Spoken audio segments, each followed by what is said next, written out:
En fait, je me sens sexualisée dans ce cours de danse avec ce prof. Et pour autant, je me dis que je dois prendre ça comme une chance et que ça veut dire que si je lui plais, c'est une bonne chose. Ça veut dire que... je pense que je fais même l'erreur à ce moment-là de me dire que ça veut dire que j'ai plus de valeur que d'autres élèves, que j'ai des chances de mieux réussir, qu'à la fin de l'année, je vais peut-être rentrer dans la compagnie parce que ce prof m'aime bien et que donc il joue là-dessus. En fait, tout se mélange, quoi. Après la rencontre avec la sociologue Yonela Roharik, on est comme hanté par ces mots. Je n'ai voulu voir que ce qu'on me disait. Je fais ce métier par passion. Et sans doute, j'ai pas voulu interroger le prix. Nous aussi, on veut interroger le prix de la passion pour la danse. On décide de se pencher sur le moment où tout débute, les cours de danse pour enfants. Accord perdu, épisode 2. Coucou Lola, j'ai beaucoup de personnes qui ont répondu à mon appel Instagram. Il y a notamment une Héloïse qui était danseuse à l'Opéra National de Paris et elle a beaucoup de choses à nous dire apparemment. Et c'est comme ça qu'on fait la connaissance d'Héloïse. À 27 ans, c'est une ancienne danseuse de l'Opéra National de Paris qui travaille aujourd'hui en freelance. Héloïse, c'est un peu le parcours de la danseuse classique typique. Initiation à la danse très jeune, formation à l'école de danse de l'Opéra National de Paris, puis entrée dans la compagnie de l'opéra à l'âge de 17 ans. À 8 ans, sa prof de conservatoire repère chez elle un potentiel qui pourrait lui permettre, plus tard, de faire de la danse son métier. Il y a déjà cette idée de faut pas perdre de temps, et pour devenir danseuse professionnelle ou pour exploiter en quelque sorte ce talent et l'utiliser, c'est maintenant. Et tu vois, la danse, mais surtout la danse classique, en fait, ça se commence très tôt, très jeune. Moi, j'ai commencé à 4 ans. Et généralement, on dit qu'après 10 ans, c'est un peu tard pour commencer la danse classique.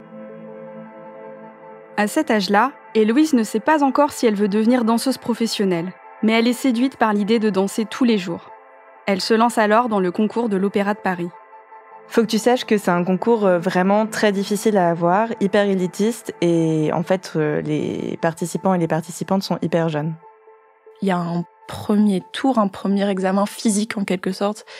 Par exemple, l'en-dehors, la souplesse, même la tonicité musculaire, la longueur des tendons, tout ça va être un peu regardé et examiné à ce premier tour. Et de là, si jamais on a été pris, on revient un autre jour et c'est un examen qui est plus technique. Ça, après, il y a des périodes de stage, en quelque sorte, et à la suite de ce stage encore sur examen, on peut intégrer l'école de danse de l'opéra en tant qu'élève. Là, il y a des divisions, il y en a 6, donc c'est par âge jusqu'à 18 ans, et tous les ans, on a des examens pour voir si on peut monter en division. On peut aussi donc être renvoyé et on peut redoubler. En moyenne, on est à peu près 10 filles et 10 garçons par division. Et donc, à la fin de tout ce cursus de l'école de danse de l'opéra, le but, c'est de pouvoir passer le concours pour entrer dans la compagnie.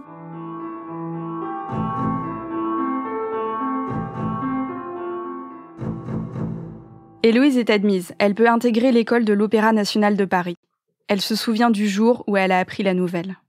Je suis avec ma maman dans ce hall et je vois dans ses yeux sa peur en fait de ce que ça représente comme changement de vie et du départ de la maison et qu'en fait c'est un virage aussi familial de ce que ça a représenté.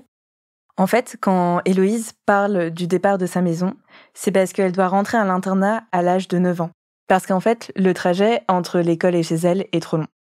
Les enfants rentrent le dimanche soir ou le lundi matin à l'école de danse et repartent le vendredi soir. Et donc toute cette semaine-là, on la passe dans le même bâtiment où on a un pôle de scolarité, un pôle d'hébergement où il y a l'internat et le pôle danse avec tous les studios.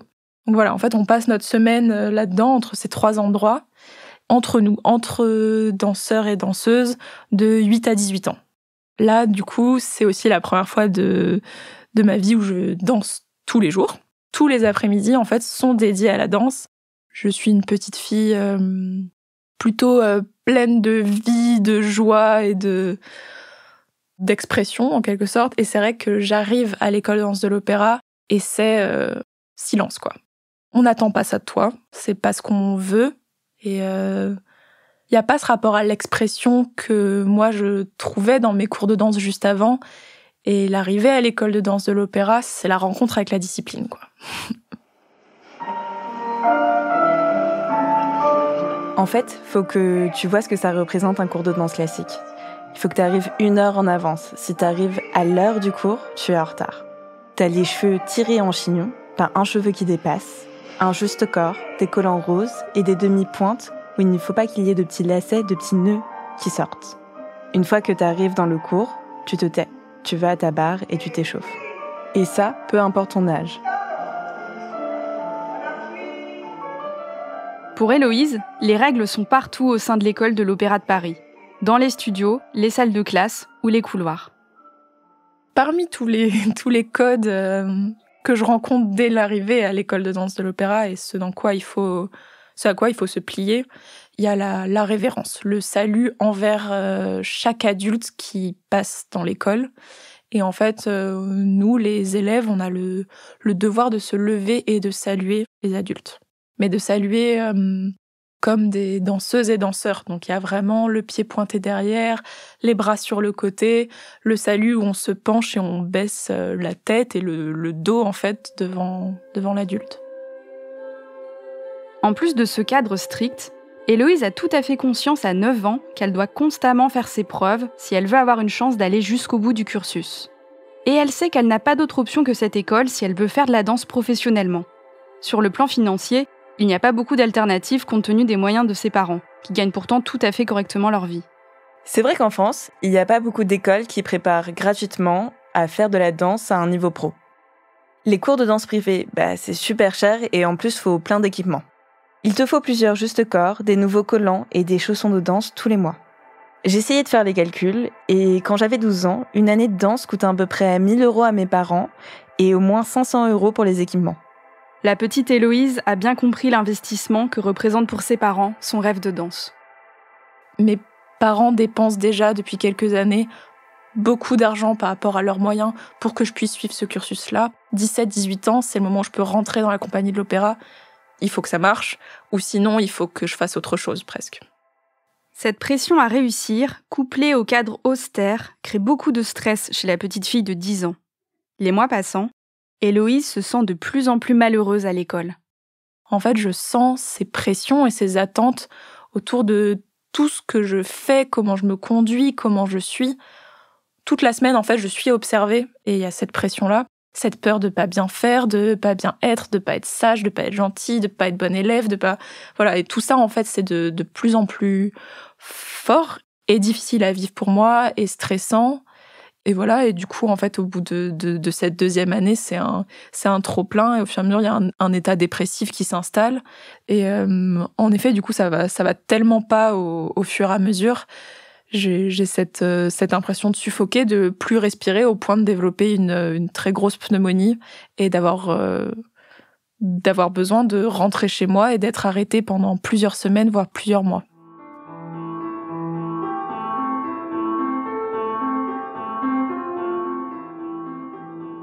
Les semaines passées chez elle à se soigner permettent à Héloïse de réfléchir à la suite. Finalement, elle décide de revenir.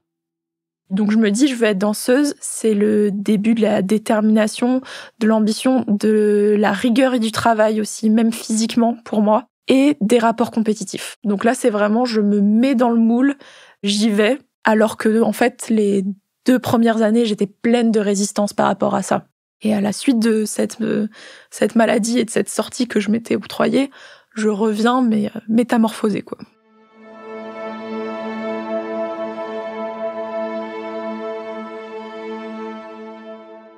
La pression et l'hyper-investissement dans la danse qui en découle se trouvent aussi au cœur de l'histoire de Marion. Marion me contacte. On se met à discuter et elle me laisse de nombreux messages vocaux dans lesquels elle raconte son parcours. Elle a 40 ans, elle habite à Marseille et elle est chorégraphe de la Unplugged Dance Company. Comme Héloïse, elle intègre à l'âge de 9 ans une école de danse, l'École nationale supérieure de danse de Marseille. C'est une école très prestigieuse dirigée par Roland Petit, un grand nom de la danse néoclassique. Lorsque j'ai 7 ans, je dis à ma mère « je veux être Sainte Vierge ». Finalement, devenant danseuse classique, je me suis pas trop éloignée du programme du départ, quoi. On rentre en danse classique comme on rentre dans les ordres, finalement. Florent Chémol est un ancien danseur, aujourd'hui psychologue. Parmi ses patients, il y a beaucoup de danseuses et de danseurs. Pour lui, la vie des danseurs est encadrée dès l'enfance par un rituel bien précis. Comme Marion, il fait une comparaison avec le monde religieux. Ce rituel initiatique en fait qu'on va avoir en danse, ça va être de séparer l'enfant dans son foyer, de l'amener, donc on le sort du monde profane quelque part, on l'amène dans une institution, là on lui apprend beaucoup de poncifs et beaucoup de façons de voir la vie. On peut en parler comme un système autoréférentiel, c'est-à-dire que le système s'auto-pense et il y a très peu de tiers en dehors, ce qui fait qu'il y a un système qui n'accepte pas de se remettre en question, pourrait et va devenir négligent envers les gens qui le composent. Pour Héloïse comme pour Marion, les années d'apprentissage sont effectivement vécues en vase clos, avec un seul objectif. Pour mes camarades de classe et moi-même, devenir danseur ou danseuse un jour, c'est vraiment le but ultime de notre vie. Ce qui importe, c'est ce qui se passe dans le studio. Le reste du temps, c'est de l'attente, d'y retourner. Tous les enjeux sont à cet endroit-là. On vit vraiment de ça. Et d'ailleurs, une de mes professeurs a fait une remarque un jour à une des élèves et rétrospectivement, je la trouve particulièrement perverse. Elle dit à une des élèves qui est peut-être plus très douée à ce moment-là ou qui est en difficulté, en tout cas, elle lui dit en souriant « Mais tu te rends compte de toutes ces années que tu as perdues où tu aurais pu aller jouer au parc ?» De ces années à l'école du Ballet national de Marseille, Marion est particulièrement marquée par la compétition qui règne entre les enfants. Lorsque j'intègre l'école du BNM, j'ai 1 an d'avance sur les autres élèves de ma classe et Roland Petit décide que je suis le futur espoir de l'école. Et du coup, il y a énormément d'événements qui manifestent cet intérêt qu'il a pour moi. Il m'amène en tournée avec la compagnie, il me fait un solo où les élèves de ma classe chantent derrière moi.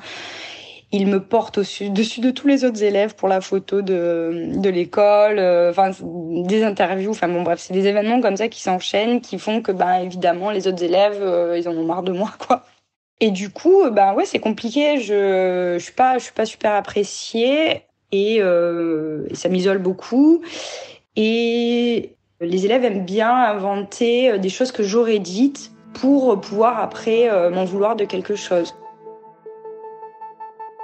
Les adultes ne nous encadraient pas du tout, ils nous laissaient complètement nous démerder entre nous et régler nos problèmes entre nous. Et on ne peut pas mettre des enfants dans un climat de compétition où 2 fois par an, tu as la première et la dernière qui sont classées, plus celles qui sont renvoyées, et se dire que ça va s'autoréguler tout seul et que ça va bien se passer, quoi. C'est absurde. La compétition, il y en a dans toutes les écoles, mais en particulier dans les grandes écoles telles que l'Opéra national de Paris. C'est ce que nous raconte Héloïse. Tous les examens dans chaque division à l'école de danse, il y a un classement. Donc en fait, à partir de 9 ans, on est classés entre nous avec des points sur un système de contrôle continu et de l'examen. Ils font la moyenne de ça et est annoncé la première, la deuxième, voilà, jusqu'à la 10e en fait. Quand à 8 ans, tu commences à vivre tous les jours avec ces personnes-là, à prendre le petit déjeuner, à aller te coucher, en fait, ça remplace ton quotidien avec ta famille, quoi. Et pourtant, très vite, il y a cette notion qu'il n'y a pas tout le monde qui va pouvoir rester à la fin de l'année, il n'y a pas tout le monde qui va devenir danseur ou danseuse, qu'il y a de la compétition, que ce sont les meilleurs qui y arriveront. Donc en fait, ces personnes-là avec qui tu vis matin et soir deviennent aussi des rapports de compétition. Plus tard, il y a aussi les histoires d'amour qui commencent dans ce cadre-là. En fait, tout se mélange. Les élèves doivent tout donner pour espérer faire une carrière dans la danse. Et ça, tout en s'intégrant au groupe plein de rivaux potentiels. C'est une pression immense pour des enfants ou adolescents, comme le souligne Marion. De toute façon, on ne peut pas faire porter comme ça à un gosse l'idée d'être une élue parmi la foule, de le séparer des autres, de la séparer des autres, pour en faire un destin remarquable. Moi, ce que je voulais, c'était danser. Moi, je suis arrivée dans cette école de danse pleine de joie, de lumière, de mauvaises manières. Et j'en suis ressortie quelques années plus tard complètement éteinte, détruite, sans aucune confiance en moi, triste de corps et d'âme. Et il m'a fallu des années pour retrouver cette joie, en fait. Selon Héloïse, les petites filles subissent davantage de pression que les petits garçons. Moi, je constate une différence énorme dans ces premières années. Dans l'enfance, il y avait le mot peste qui venait pour les petites divisions. Et plus tard, il y a ce début de pression de « mais si t'as quelque chose à dire, en fait, va-t'en parce qu'il y en a des centaines qui attendent ta place. » Et ça, c'est un truc qui, dès l'école de danse, en fait, est pesant, en fait, est planant. Et Héloïse soulève une évidence. Il y a beaucoup plus de filles qui veulent faire de la danse classique que de garçons. Et ça, même après le succès du film Billy Elliot. J'ai regardé les chiffres du ministère de la Culture, ceux de 2023. Les filles représentent près de 70% des effectifs d'étudiants en formation dans les établissements d'État. C'est ceux qui délivrent des diplômes nationaux. Évidemment, cette différence dans les effectifs s'accompagne d'une inégalité dans la manière dont les danseuses et les danseurs sont traités. Et ça, dès le début de leur parcours. On s'aperçoit en plus que vous êtes dans un cours de danse, il y a beaucoup de petites filles, il y a un petit garçon. Donc qu'est-ce qui va se passer ? On va s'occuper beaucoup du petit garçon. On va le pousser en avant. Au spectacle de fin d'année, il va avoir un petit solo. Les filles, elles vont tout autour de lui, elles vont taper dans les mains pendant qu'il fait sa variation. Et ça, c'est dans le cours de classique, mais c'est aussi dans le cours de hip-hop. Vous écoutez Hélène Marquier. Elle est danseuse, chorégraphe et enseigne en études de genre et d'art à l'université Paris 8. Donc, qu'est-ce qui va se passer ? Le petit garçon, il est plus encouragé. On lui donne confiance en lui, donc il va progresser plus vite. Les filles, on leur demande d'être toutes semblables. Les filles, la concurrence, c'est plus grande. Et puis, on ne va pas les sélectionner sur les mêmes critères. Les études de Pierre-Emmanuel Sorignet montrent bien qu'on va pouvoir sélectionner des garçons sur leur potentiel dans une audition. Ils n'ont pas besoin d'être techniquement hyper performants. Et puis, s'ils n'ont pas de mémoire, ils n'arrivent pas à mémoriser l'enchaînement qu'on leur montre, ils improvisent. Et c'est bien, ça montre qu'ils sont créatifs. Les filles, si elles ne sont pas performantes techniquement, elles sont renvoyées de suite. Elles n'ont pas la chance de montrer qu'elles sont créatives. On leur demande de reproduire et après, on va leur reprocher d'être trop scolaires. Donc, il y a une espèce de double injonction.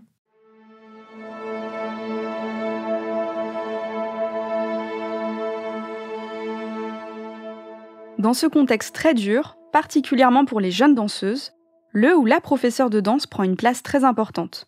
C'est ce que nous explique Marie, que vous aviez entendu dans le premier épisode. On s'attend à ce que le prof nous emmène très loin, et on pense qu'il nous emmènera très loin seulement s'il nous aime et qu'il croit en nous. Donc nous, ce qu'on va faire, je pense que presque tout le monde, toutes les filles qui, comme moi, ont voulu être danseuses, se retrouvent dans cette situation où elles draguent, entre guillemets, le prof. Enfin, draguer pas dans le sens amoureux, mais dans le sens, il faut lui plaire pour qu'il s'occupe de nous. Parce que un cours, on est 10 danseuses et on aimerait qu'il corrige que nous, qu'il ait espoir en nous et il y a un peu ce fantasme du prof qui flash un jour sur une élève et qui la soutienne et qui l'emmène loin jusqu'à l'Opéra de Paris. Et tu vois, les relations prof-élève, c'est des relations qui vont au-delà du professeur et de l'élève. Moi, par exemple, ma prof de danse, quand j'étais petite, elle avait vraiment plus d'importance que ma propre mère. Et ma propre mère a même développé de la jalousie à un moment donné vis-à-vis d'elle, parce qu'en fait, j'écoutais la parole de ma prof de danse vraiment comme si c'était la seule et unique parole. D'ailleurs, en cours de danse, une fois, elle m'a ignorée pendant tout un cours. Et ça m'a fait vraiment souffrir. J'ai pleuré très fort en sortant de ce cours. Comme Lola et Marie, Cathy a toujours cherché à être l'élue aux yeux de ses professeurs de danse. Et lorsqu'elle intègre un cours privé à l'âge de 21 ans, elle se sent tout de suite appréciée par le prof principal, qui est aussi le directeur de l'établissement. Ouais, ça se passe vraiment super bien les premières semaines. Je me sens vraiment à ma place et vraiment importante. Et il me le fait vraiment savoir, en fait. Et il s'inquiète vraiment de mon état, de comment je vais. Tous les matins, quand j'arrive au studio, c'est « Ah, bonjour Cathy, comment tu vas aujourd'hui ?» Moi, ça me fait trop plaisir parce que jamais j'ai connu ça, en fait. Jamais j'ai connu un prof qui me demande comment je vais, comment je me sens. Les semaines passent, Cathy continue d'occuper une place de premier plan au sein de la formation. Il reste constant dans le fait que je sois l'élue pendant les 2 premiers mois. Et je me sens vraiment importante dans cette formation en mode tout repose sur moi, quoi. Et ça passe par Cathy, est-ce que tu veux bien montrer l'exercice Ah tiens, Cathy, elle a la mémoire, est-ce que tu peux remontrer la choré Ah, si vous avez des questions, demandez à Cathy, quoi. Et ça passe aussi par un truc très bête. C'était toujours à moi qu'il envoyait les messages pour l'emploi du temps et pour que je transmette au reste du groupe. Donc en fait, le fait de me sentir l'élue, c'était pas que dans les cours. C'est vraiment aussi à l'extérieur. Et donc, ouais, ça reste constant les 2 premiers mois. Progressivement, le prof de Cathy change de comportement. Il se met à l'ignorer en cours, tout en continuant à la solliciter par message. C'était le soir de Noël. D'abord, mon téléphone sonne plusieurs fois. Et t'as mon frère qui me fait « Ah tiens, mais qui c'est qui t'écrit autant le soir de Noël ?» Moi, je savais très bien ce que c'est, mais j'ai honte. Donc, je dis rien, je cache mon téléphone. Et plus tard, je regarde, en fait, c'était des messages de lui. Et notamment une photo de lui avec une tête triste en mode je me sens si seule, point de suspension, tu m'as abandonnée, point de suspension, quoi. En parallèle, il commence à se montrer violent avec les élèves. Donc, en fait, il y a plein de remarques qu'il nous fait qui visent vraiment à nous déstabiliser et à nous intimider, du style c'est mon cours, je fais ce que je veux. Et le nombre de cours qu'il nous donne en nous hurlant dessus, ou alors à frapper le mur ou le matériel, et à nous menacer en fait de nous jeter des chaises à la figure, sans continuer de pas danser en rythme, et en justifiant ça par oui, moi à mon époque c'était comme ça. Et à oublier nos prénoms ou à confondre volontairement nos prénoms. Et en fait, en te disant toi, en fait, tu mérites pas que je te corrige, tu mérites pas mon attention, mais à nous le dire, enfin, verbalement, vraiment comme ça. Au début, Cathy est très partagée. D'autant plus qu'elle se sent redevable envers son prof. Parce qu'il a cru en elle, et parce qu'il se montre arrangeant quand elle lui expose ses difficultés à payer la formation. Moi, je commence à le plaindre, à avoir de l'affection pour lui. En mode, oui, mais en même temps, c'est sa formation, c'est son bébé, etc. Enfin, à essayer de lui trouver des excuses à son comportement. Sans le savoir, Cathy est en fait entrée dans une relation d'emprise, favorisée par une domination économique de la part de son prof, à la fois agressif et arrangeant sur le plan financier. L'emprise, on en parle souvent dans le cadre d'un couple, pour désigner une relation amoureuse où l'un des deux partenaires est complètement sous l'influence de l'autre. Mais l'emprise, ça peut exister dans n'importe quel cadre relationnel. C'est Florent Chémol qui nous en donne une définition. Alors l'emprise, c'est un système, c'est pas juste seulement un dispositif où il y a un abuseur, un abusé, mais il y a plusieurs nœuds qui vont se faire. Donc c'est une relation d'ascendance et d'influence sur une personne qui est considérée comme un objet. Pour Hélène Marquier, ces systèmes relationnels sont loin d'être rares dans le monde de la culture. Quand vous êtes élève ou quand vous êtes interprète, quelque part, le maître, le chorégraphe, le metteur en scène, le professeur, se confond avec l'art. Et donc, vous devez tout sacrifier à l'art. Et autrement dit, ça veut dire en passer par les exigences de la personne que vous avez en face de vous. Et ça, c'est quelque chose qui est très fort, plus fort par exemple que dans une entreprise. Si le patron, un patron, c'est quelqu'un qui vous paye, point. Or, un chorégraphe, c'est aussi quelqu'un que vous admirez, c'est aussi quelqu'un dont on considère qu'il va vous apporter quelque chose, qui va vous former. Et donc, il y a une espèce d'emprise qui s'établit et qui est particulièrement fort. Alors dans tous les arts vivants, la danse, la musique, le théâtre, peut-être plus fort en musique et en danse du fait que les apprentissages commencent très jeunes Et donc, les phénomènes d'emprise sur des enfants qui ont une dizaine d'années, 10, 12, 14 ans, c'est vraiment très fort. D'abord, on va s'approprier l'autre, en général par une forme de séduction. Et donc, c'est pour ça qu'on pourrait dire à un jeune « Ah, t'as vachement de capacité, t'es super ». Donc, on se sent quand même élu quand on a quelque chose comme ça. Et donc, arrive une forme de deuxième... d'un glissement, en fait, qui serait cette domination et cet abus d'autorité, pour qu'ensuite, il y ait vraiment cette empreinte sur l'autre et que cet autre, là, qui a son ascendant, il rentre dans le monde symbolique de l'enfant. Et en rentrant dans ce monde symbolique, l'enfant, il va commencer à se dire « Tiens, mon enseignant, comment il penserait? Qu'est-ce qu'il ferait ?» Et arrive la culpabilité. Et donc, on commence à penser, entre guillemets, comme un autre et plus comme soi-même.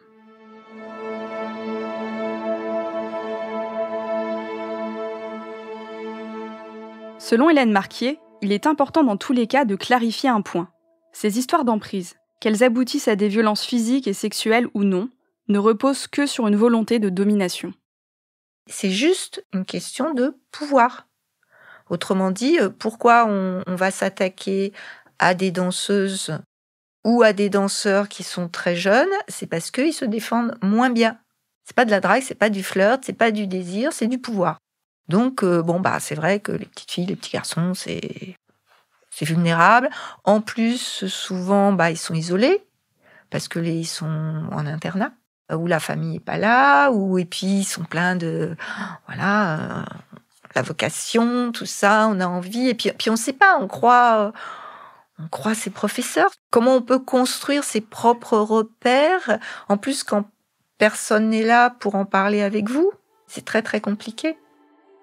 Face aux violences, chacune affronte la situation selon ses ressources. Cathy est finalement victime d'un attouchement sexuel de la part de son prof, contre lequel elle portera une action en justice, qui n'aboutira pas. Marie, elle, n'arrive pas à parler des agressions répétées de son prof, ni à ses parents, ni à son petit ami. Mais elle se réoriente, l'année suivante, dans l'espoir de ne plus jamais avoir affaire à son agresseur. À la fin de l'année, je prends la décision d'arrêter le classique. Donc, j'arrête mon cycle pré-professionnel de classique pour faire du contemporain. Et je passe du coup d'un niveau pré-professionnel à un niveau amateur de second cycle. Donc, ça fait un peu mal. Je fais ça parce que c'est le seul moyen pour moi de continuer la danse sans être en contact avec lui. Malheureusement, le plan de Marie ne se passe pas comme prévu. À la rentrée, j'ai mon emploi du temps et je vois que j'ai un cours de classique. Donc ça, c'est normal. Quand on est en cycle de contemporain, on a toujours un cours de classique. Sauf que c'est avec ce professeur-là. Alors que d'habitude, il s'occupe que des pré-professionnels classiques. Marie décide de ne pas aller à ce cours et se tient à cette résolution toute l'année scolaire. L'année, elle se passe. Je perds un peu l'amour que j'ai pour la danse.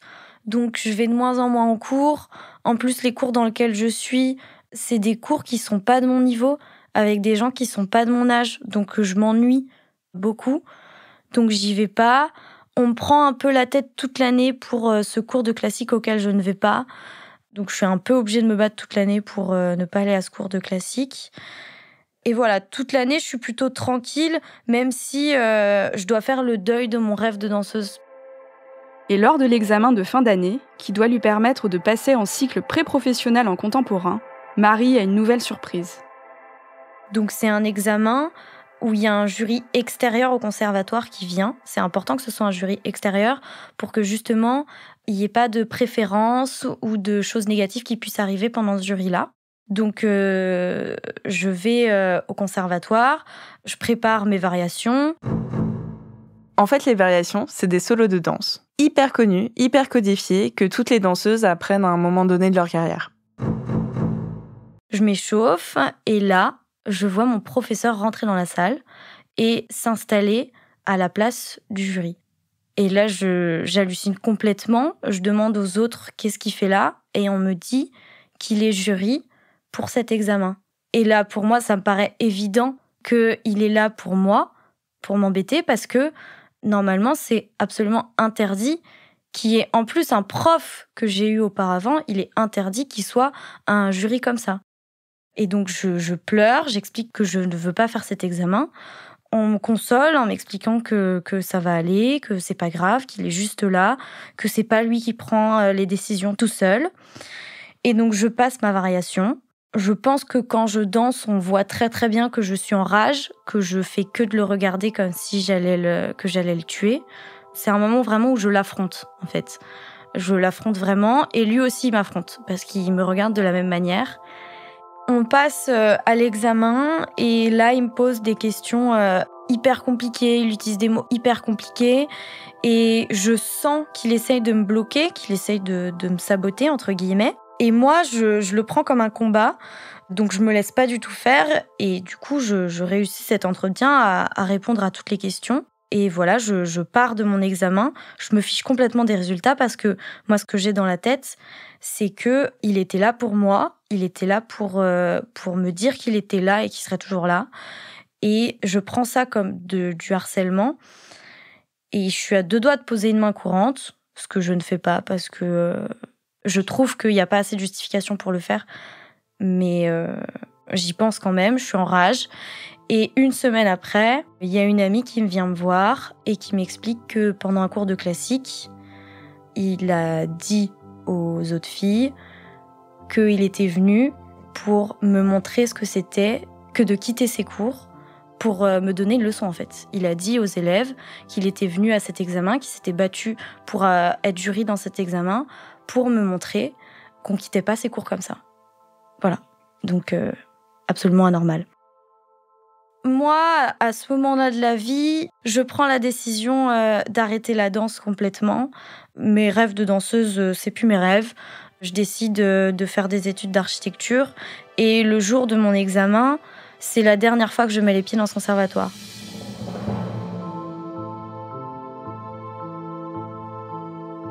Vous venez d'écouter le 2e épisode de Accords perdus, un podcast écrit par Lola Berthet et documenté par Lola Rudroff, avec les témoignages des danseuses Héloïse, Marion, Cathy et Marie, et les propos de Florent Chémol et Hélène Marquier. Ce podcast est produit et réalisé par Slate Podcast sous la direction de Christophe Caron. Production éditoriale, Nina Pareja. Réalisation et montage, Aurélie Rodriguez. Musique, Arnaud Denzler.